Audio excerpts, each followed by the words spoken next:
আজকে আজকে আমরা আলোচনা করব রায় ও মার্টিন প্রশ্নবিচিত্রা 2024 ক্লাস 8-এর দ্বিতীয় সেমিস্টার পরীক্ষার বাংলা প্রশ্নপত্রের সমস্ত এমসিকিউ প্রশ্ন উত্তরগুলি। প্রথমে আমরা দেখে নিই প্রথম স্কুলে কী রয়েছে। নাটোরের মহারাজার নাম হলো জগনীন্দ্রনাথ। গলির মোড়ে একটা গাছ দাঁড়িয়ে, গাছে কি নেই? পাতা, ছায়া, চাল, বাকল সবকটি। পাতা মাথা বা হাত নেড়ে কাছে আসতে বলার এই ভঙ্গিগুলিকে বলা হয় প্রায় ভাষা। ক্রিয়া শব্দের অর্থ কাজ। একটি সংজ্ঞাবাচক বিশেষ্য হল শ্রী চৈতন্য। দেখিস আমাদের ভুলিস নে, এটি একটি অনুজ্ঞাবাচক বাক্য। চলে যাব দ্বিতীয় স্কুলে। আমি অভিভাবক মাত্র, বক্তা হলেন রমা। রমেশকে এই কথা বলেছিল। ডিঙ্গিটি বাঁধা আছে হিজল গাছে,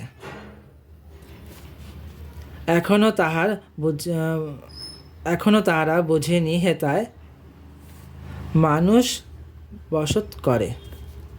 স্বয়ং জমিদার এসে হাজির। নিম্নরেখা পদটি হল আত্মবাচক সর্বনাম। পরের প্রশ্ন, এ তো মেয়ে মেয়ে নয়, দেবতা নিশ্চয়।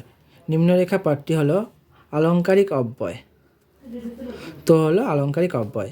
ক্রিয়াপদের মূল অবিভাজ্য অংশকে বলা হয় ধাতু। চলে যাব তৃতীয় স্কুলে। রমেশ ও রমা কতদিন পরে দেখা? মাসখানেক পরে। কি সর্বনেশে ছেলে? ছেলেটি হলো বুকু। এই কথাটি বলেছিল বুকুর মা। চলে যাব 4 নম্বর স্কুলে। রমা যার জমিদারের অভিভাবক ছিলেন তা হলো যতীন। তার ভাইয়ের নাম হলো, ছোট ভাইয়ের নাম যতীন। গাছের জীবন মানুষের জীবনের ছায়া মাত্র। হাওয়ার গান কবিতাটি লেখেন বুদ্ধদেব বসু। রৌদ্রে যে গন্ধ লেগে আছে তা বেদনার। চলে যাব 5 নম্বর স্কুলে। অচিন্ত্যকুমার সেনগুপ্ত কোন পত্রিকার সঙ্গে গভীরভাবে যুক্ত ছিলেন? কল্লোল পত্রিকার সঙ্গে গভীরভাবে যুক্ত ছিলেন। ইহাদের মধ্যে তার কিছু কিছু দেখা যায়। কি দেখা যায়? সদ্গুণ। গাছেদের মধ্যে কিছু কিছু সদ্গুণ দেখা যায়। তাহারা শুধু কেঁদে মরে বাইরে। তারা কে? তারা হলো বেকার যুবক। পল্লী সমাজ গদ্যাংশে কত বিঘা মাঠ ডুবে যাওয়ার কথা বলা হয়েছে? 100 বিঘা।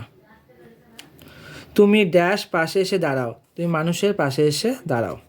চলে যাব 6 নম্বর স্কুলে। পল্লী সমাজ উপন্যাসের মুখ্য চরিত্র হলো রমেশ।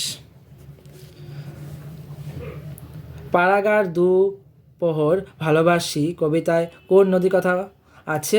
জলশিরি নদীর কথা রয়েছে। মানুষ শব্দটি কী ধরনের বিশেষ্য? জাতিবাচক বিশেষ্য। খুব ভালো ছেলে, খুব পাঠটি হলো বিশেষণের বিশেষণ। রয়েছে ক্রিয়াপদের মূলকে বলে ধাতু। আমার সঙ্গে এসো বাক্যটি হলো অনুজ্ঞা সূচক বাক্য। 7 নম্বর স্কুলে। পল্লী সমাজ গদ্যাংশে 100 বিঘা মাঠ ডুবে যাওয়ার কথা বলা হয়েছে। ছন্নছাড়া কবিতায় উল্লেখিত গাছটি দাঁড়িয়ে আছে গলির মোড়ে। ডিমে জীবন ঘুমিয়ে থাকে। রৌদ্রে স্বপনের গন্ধ লেগে আছে। পরে চলে যাব 8 নম্বর স্কুলে।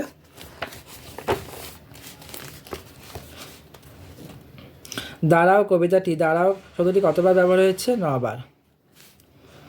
যেমন করে হোক 5-7 হাজার টাকা তাদের ক্ষতি হবে, কথা বলেছিল রমেশ রমাকে। তুমি নিজ অতি ছোট, কে কাকে কথা বলেছিল? রমেশ রমাকে। গলির মোড়ে দাঁড়িয়ে আছে গাছের পেট ছায়া।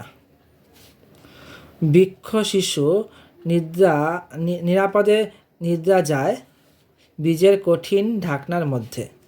বকুর মায়ের নাম নির্মলা। 9 নম্বর স্কুলে।